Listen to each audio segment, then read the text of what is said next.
Saudara Presiden Prabowo Subianto bertolak ke Amerika Serikat menghadiri sidang Majelis Umum PBB. Presiden akan berbicara soal perdamaian dunia selama 15 menit pada 23 September nanti. Presiden Prabowo Subianto akan berpidato sebagai pembicara ketiga pada sidang Majelis Umum PBB ke-80 di New York, Amerika Serikat. Dalam sidang Majelis Umum, selain berbicara soal perdamaian, Presiden juga akan mengangkat isu global seperti Palestina, penyerangan terhadap Qatar, reformasi multilateralisme, dan peran negara-negara di Global South. Presiden juga akan mengenalkan Asta Cita ke panggung dunia.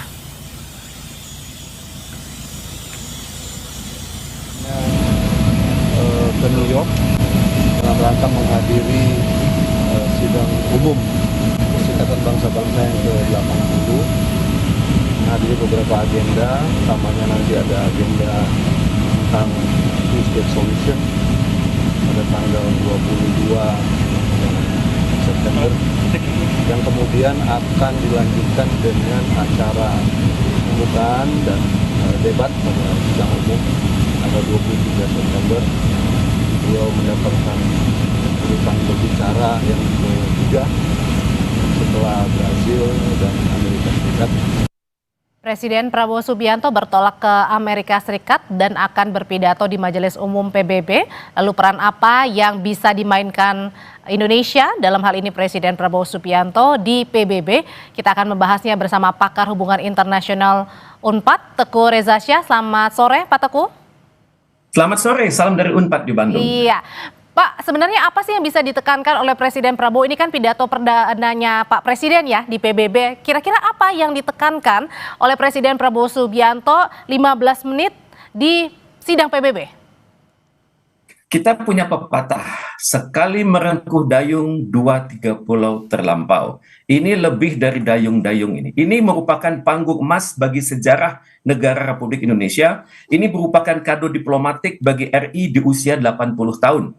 Kemudian ini akan berbicara banyak sekali Pak Prabowo ini. Beliau berbicara dalam kapasitas sebagai Presiden Republik Indonesia, beliau berbicara sebagai pendiri ASEAN, berbicara sebagai pendiri Gerakan Non-Blok, kemudian tokoh besar Organisasi Konferensi Islam, tokoh besar Kerjasama Selatan-Selatan, kemudian pendiri APEC, kemudian juga tokoh di dalam IORA. Jadi akan banyak sekali peranan yang beliau akan sampaikan. Jadi ini panggung yang sangat dahsyat. Dan tentunya beliau berpikir ini akan menjadi lanjutan dari pidato Bung Karno tanggal 30 September 1960 silam yang berjudul To Build the World Anew. Tentunya pesan-pesannya akan banyak sesuai dengan tema-tema PBB saat ini, pembangunan, perdamaian, HAM, kemudian juga beliau akan berbicara kemungkinan besar tentang upaya demokratisasi PBB, kemudian berbicara tentang perdamaian di berbagai belahan bumi, kemudian beliau juga akan berbicara tentang reformasi PBB itu sendiri, terutama sekali di sektor perkuatan peranan Sekjen PBB dan juga di reformasi di Dewan Keamanan PBB. Dan saya pikir teks pidatonya itu masih draft saat ini dan biasanya akan diedit kembali oleh Pak Prabowo di jam-jam terakhir karena pidato itu harus memuat juga sisi-sisi idiosinkratik beliau. Ini merupakan suatu tantangan besar bukan hanya buat Indonesia, tapi tantangan beliau sebagai pemimpin dunia, tantangan beliau sebagai pemersatu dari gerakan non-blok, pemersatu dari negara-negara cinta damai yang saat ini tersandera akibat unilateralisme Amerika Serikat. Jadi saya berpikir tema-tema yang akan beliau katakan itu masih cair saat ini karena berbicara 15 menit itu menuntut persiapan yang besar, apalagi kalau tuntutannya adalah menjadi memory of the world seperti karya Bung Karno tahun 1960 silam. Ya, Pak Teguh, ini kan ada isu-isu yang banyak memang masih terus dibahas. Ada isu soal Palestina, perang Rusia Ukraina, ada juga Amerika Serikat dan Tiongkok atau China. Lalu seberapa penting ini nantinya pidato Presiden Prabowo bisa didengar oleh dunia?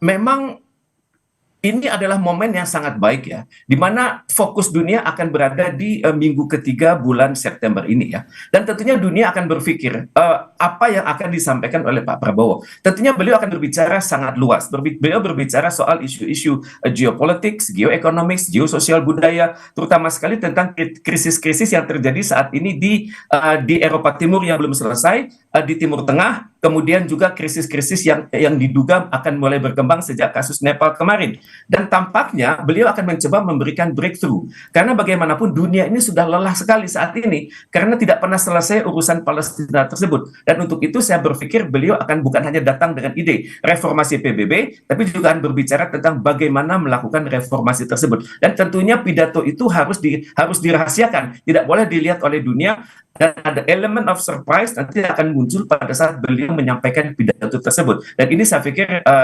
dunia ingin sekali tahu apa yang kira-kira disampaikan oleh Presiden Prabowo Subianto, tapi tentunya tadi sudah dikatakan ada ide-ide tentang perkembangan di Laut Cina Selatan, perkembangan Ukraina, Rusia, kemudian peranan serangan atas Qatar. Tapi hal itu semuanya akan menjadi referensi bagi Pak Prabowo, karena pidato 15 menit itu harus didesain dengan sedemikian rupa, introduction, contents, conclusion, dan di tiap sisi-sisi tersebut ada kaidah-kaidah di mana beliau mengajak, menggugah, kemudian juga mendorong keadaan bagi suatu dunia yang lebih baik. Dan saya pikir ini pidato yang akan dibuat dengan sangat hati-hati, dan di situ nanti kita akan lihat di mana beliau akan menunjukkan ciri-ciri idiosinkratik beliau, di mana nanti akan terlihat cara pandang beliau, kemudian cara pandang beliau kepada peta-peta dunia yang ada di sekitar itu, kemudian juga pada pengelompokan negara-negara yang ada di dalam sidang umum PBB tersebut. Ini akan sangat menarik sekali bagi kami dari hubungan internasional. Oke, 15 menit ini waktu yang bukan lama, bukan juga sebentar ya Pak Teguh ya?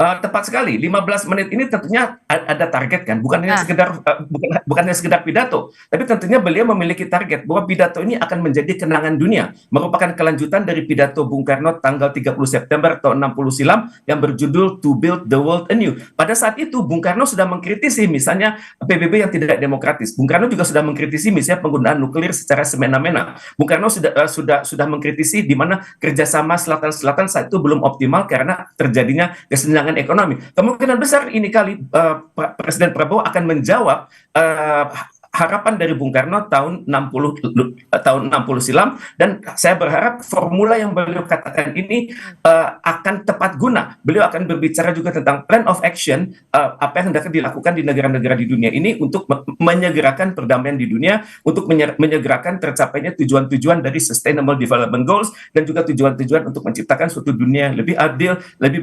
bermartabat, dan lebih berkelanjutan. Ini akan sangat menarik. Termasuk juga dengan berbicara soal masalah Palestina, karena mungkin ada beberapa pihak yang menyayangkan atau mempertanyakan sebenarnya di mana peran PBB pada saat krisis kemanusiaan masih terus terjadi di Gaza Palestina.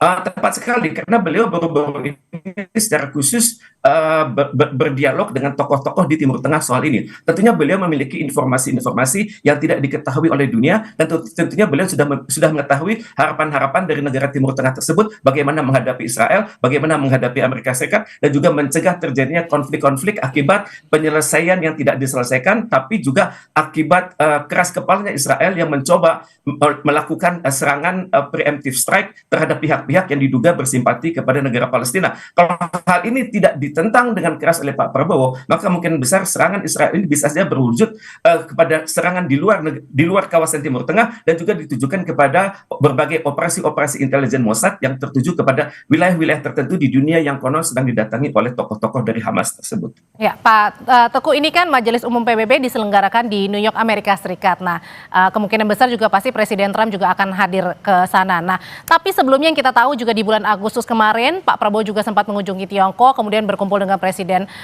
Vladimir Putin, ada juga Kim Jong-un, pemimpin Korea Utara, termasuk juga dengan Xi Jinping sendiri. Nah, apakah pertanyaannya ini berdampak dengan hubungan Indonesia dan Amerika Serikat pada saat Pak Prabowo ini bertolak ke New York, Amerika?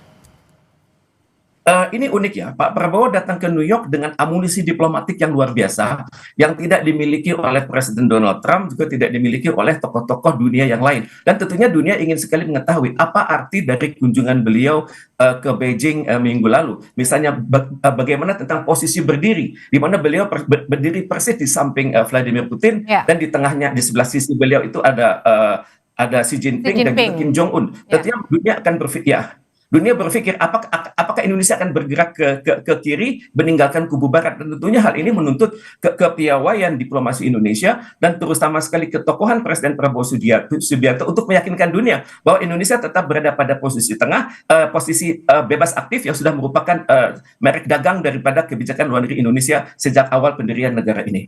Artinya bisa dikatakan bahwa pada saat kemarin Pak Prabowo juga bertolak ke Tiongkok, kemudian berdiri sejajar dengan Presiden Putin, kemudian juga ada Xi Jinping dan juga Kim Jong Un, dan pada saat sekarang ke Amerika Serikat, artinya tadi ya Pak Prabowo tidak ingin bergerak ke mana-mana, ya ingin memelihara hubungan yang baik ke semuanya. Betul, tepat sekali. Ini adalah keunggulan dari kebijakan luar negeri bebas dan aktif Indonesia. Kita dekat dengan semua negara, terserah negara itu kubu barat ataupun kubu timur, tapi pada saat yang sama kita mencoba bersinergi buat suatu kemakmuran dunia, buat suatu perdamaian dunia, dan mencegah dunia ini terkoyak-koyak dalam berbagai sengketa regional, dan terutama sekali yang bisa menjurus pada nuklir. Dan untuk itu dunia ingin sekali, saya pikir, mengetahui isi pidato tersebut, dan saya yakin setelah pidato ini disampaikan akan banyak ratusan media masa ingin melakukan wawancara spesifik dengan beliau. Ya, Pak Teguh, ini kan sekarang ini semakin banyak negara-negara yang mengakui Palestina sebagai negara, begitu. Nah, pertanyaannya apakah dengan Majelis Umum PBB yang diselenggarakan di New York ini juga akan semakin menguatkan nih Palestina sebagai negara? Seperti kita lihat ada sekitar 140 ya negara yang mendukung kemerdekaan Palestina kan. Tapi juga kita hendaknya realistis ya, bahwa pengakuan diplomatik terhadap Palestina itu sudah tinggi, tapi pada saat yang sama bagaimana mempraktekkan kemerdekaan itu menjadi suatu negara yang damai, berdaulat, dan bersatu, yang berdiri berdampingan dengan Israel. Ini adalah idealisme dengan nama saat ini adalah two-state solution. Tapi untuk menjadi two-state solution, pertama kali harus terlahir adalah negara Palestina itu sendiri. Kalau kita merunut pada hukum internasional, Konvensi Montevideo, maka persyaratan sebuah negara untuk Palestina adalah batas-batas yang jelas. Batas-batas ini saat sekarang sedang diperdebatkan. Kemudian yang kedua adalah penduduk yang tetap. Penduduk yang tetap hari ini sangat berkurang, karena penduduk Palestina itu sudah banyak yang wafat, kemudian juga banyak generasi mudanya yang tidak mampu, yang sulit membangun suatu negara. Persyaratan ketiga setelah batas wilayah dan penduduk adalah kemampuan mengelola negeri. Ini juga hal yang sulit, karena itu banyak sekali dunia melakukan pemberdayaan. Dan yang terakhir adalah pengakuan internasional atau kemampuan melakukan hubungan internasional. Palestina memiliki kemampuan melakukan hubungan internasional. Dubes Palestina itu sekeliling ke seluruh dunia, dan di tiap negara yang di mana duta besar Palestina itu berada memiliki kemampuan bersinergi dengan masyarakat dan juga pemerintahnya. Cuman masalahnya jangan sampai negara-negara di dunia itu hanya berbicara soal pengakuan diplomatik, tapi tidak memikirkan bagaimana wujud Palestina ke depan itu yang merdeka, yang berdaulat dan bersatu, dan bisa hidup berdampingan dengan Israel. Tentunya memerlukan jaminan dari negara-negara Timur Tengah dan juga jaminan dari negara-negara Uni Eropa yang selama ini sangat tertarik untuk memelihara perdamaian di Timur Tengah. Nah, ini adalah pekerjaan besar yang harus dipikirkan, dan untuk itu saya sangat berharap nanti pada saat pidato tersebut Presiden kita itu bisa memberikan yang namanya pembagian peran, pembagian tugas secara lebih spesifik pada negara-negara di dunia, karena saat ini kondisi yang terjadi adalah Amerika Serikat dan Israel adalah sumber masalah bagi perdamaian dunia. Mereka hendaknya diingatkan oleh Presiden kita bahwa apakah Anda ini penyebab masalah atau mampu menyelesaikan masalah. Dan saat ini saya perhatikan selain Amerika Serikat dan Israel, itu masih ada negara-negara yang anti untuk kemerdekaan Palestina. Ya, Pak Teguh, sebelum ke New York kan Pak Presiden Republik Indonesia Prabowo Subianto ini juga sudah tiba di Osaka, Jepang pada hari Sabtu 20 September 2025 untuk mengunjungi Pavilion Indonesia pada Expo 2025 Osaka. Nah, kunjungan ini menandai komitmen Indonesia dalam memperkuat peran aktif di forum global serta juga mempromosikan inovasi, keberlanjutan, dan kerjasama internasional. Setibanya di Bandara Udara Internasional Kansai, waktu setempat Presiden Prabowo disambut oleh kuasa usaha ad interim Maria Renata Hutagalung, Konsul Jenderal Republik Indonesia untuk Osaka John Cahyanto Bustami, dan Atase Pertahanan Republik Indonesia Tokyo Laksmana TNI Hidayatur Rahman. Selain itu, turut juga menyambut ketibaan Presiden di Osaka ada former Assistant Kabinet Sekretari Jepang ada Keiichi Ichikawa dan Ambassador in Charge Kansai Region Yasushi Misawa. Nah, kalau yang kita lihat ini perjalanannya cukup panjang ya, dari Jepang kemudian ke New York, sebelumnya juga ke Tiongkok begitu. Sebenarnya kalau yang Pak Teguh sendiri melihat, ini apa yang sedang dilakukan oleh Pak Prabowo? Misi apa yang sedang dibawa, Pak Teguh? Saya perhatikan beliau memiliki kemampuan menggunakan waktu tersebut secara sangat efisien, sangat efektif, dan juga sangat produktif dan sangat terukur. Ini merupakan suatu pencapaian yang luar biasa secara diplomatik, di mana semua di tiap-tiap titik perhentian itu ada nilai tambah bagi Indonesia. Paling tidak, kunjungan pribadi itu menunjukkan kedekatan spiritual, menunjukkan kedekatan kultural kepada pemerintah Jepang. Bahwa Indonesia ini tidak bermain-main dalam membangun kerjasama bilateral dengan Jepang. Apalagi Jepang merupakan salah satu investor terbesar di Indonesia. Kemudian Jepang adalah negara yang termasuk paling awal menandatangani dokumen ASEAN sebagai observer, dan untuk itu tentunya ini bermanfaat juga bagi hubungan bilateral, misalnya di bidang perdagangan, di bidang ekonomi, kemudian di mana kunjungan seorang presiden ini meyakinkan pihak Jepang bahwa Indonesia itu barangkali lebih aman daripada yang mereka lihat dari kacamata media. Dan untuk itu kehadiran seorang presiden itu sangat penting untuk meyakinkan pemerintah, juga meyakinkan kalangan dunia usaha bahwa hubungan bilateral dengan Indonesia itu business as usual, tetap berjalan, dan kemudian kehadiran seorang presiden ini berarti juga meyakinkan dunia, meyakinkan kalangan Jepang bahwa ada hal-hal yang selama ini masih pending, hal-hal yang belum selesai, hal-hal yang hanya bisa diputuskan di tingkat tertinggi bisa diputuskan pada hari ini. Dan menjadi penting ya, menjadi komponen yang penting ketika seorang kepala negara ini hadir ya, termasuk dengan hadir ke Majelis Umum PBB begitu, Pak Teguh. Biasanya siapa saja sih yang hadir dalam Majelis Umum PBB ini yang akan berpidato, terutama untuk kepala-kepala negaranya? Saya pikir sampai hari ini daftar kepala negara yang hadir itu masih cair ya, karena biasanya kepala negara itu masih berpikir bahwa secara teori foreign policy begins at home, urusan dalam negeri harus beres dulu baru saya berkunjung keluar. Tapi kalau presiden kita berani mengalokasikan waktu yang cukup lama untuk berada di luar negeri, tentunya ini menimbulkan keyakinan bahwa keadaan dalam negeri Indonesia itu sudah sangat terkoordinir, kemudian lembaga-lembaga kenegaraan sudah bertugas secara demokratis, dan belum tentu negara-negara lain memiliki prinsip yang sama. Karena seringkali sebagian negara pemimpinnya itu berlomba-lomba datang ke New York untuk meyakinkan dunia bahwa negaranya beres, padahal negaranya itu belum beres. Jadi saya pikir daftar masih bisa bertambah, daftar mungkin juga masih bisa berkurang. Kalau Presiden Trump ini dipastikan akan hadir? Atau mungkin masih menunggu tadi karena daftarnya masih mungkin ada yang hadir atau yang absen begitu? Presiden Trump sekarang sangat membutuhkan peran, apalagi hal ini terjadi di dalam negerinya sendiri. Dan untuk itu Presiden Trump barangkali kemungkinan besar akan menggunakan momentum ini untuk menjadikan beliau sebagai, teorinya menyebut primus inter pares ya, artinya first among the equal. Jadi beliau tentunya akan melakukan banyak dialog-dialog, banyak foto-foto yang kualitasnya akan lebih baik daripada pertemuan di Beijing minggu lalu sehubungan dengan 80 tahun berakhirnya Perang Dunia Kedua. Dan kita ketahui Trump adalah seseorang yang luar biasa, yang seringkali membuat kebijakan yang luar biasa pula, dan tidak mustahil akan ada perjanjian-perjanjian baru yang melibatkan Indonesia, barangkali melibatkan negara-negara lain. Apalagi kemungkinan besar Israel juga akan datang, kemungkinan besar juga Ukraina akan datang. Kalau Putin saya belum yakin apakah beliau datang. Tapi tentunya Trump akan kaya sekali dengan ide. Misalnya nanti akan diatur, misalnya duduknya Indonesia bersebelahan apakah dengan Israel, atau di tengah-tengahnya akan berada Iran maupun Irak, atau bagaimana. Tentunya Trump sangat piawai dalam hal ini, apalagi di forum PBB yang terletak di New York, di wilayah Amerika Serikat sendiri. Dan tadi itu juga Pak Teguh bilang ya, dengan kehadiran dari Presiden Prabowo ke New York Amerika Serikat menghadiri Majelis Umum PBB ini juga menjadi satu komponen penting bahwa di negara kita sekarang sudah baik-baik saja begitu ya, meskipun tadi kemarin di akhir Agustus juga pergolakan kencang sekali begitu terjadi di Indonesia. Ini juga menjadi sesuatu simbol kekuatan dengan kehadiran Presiden langsung ya ke sana ya, Pak Teguh ya.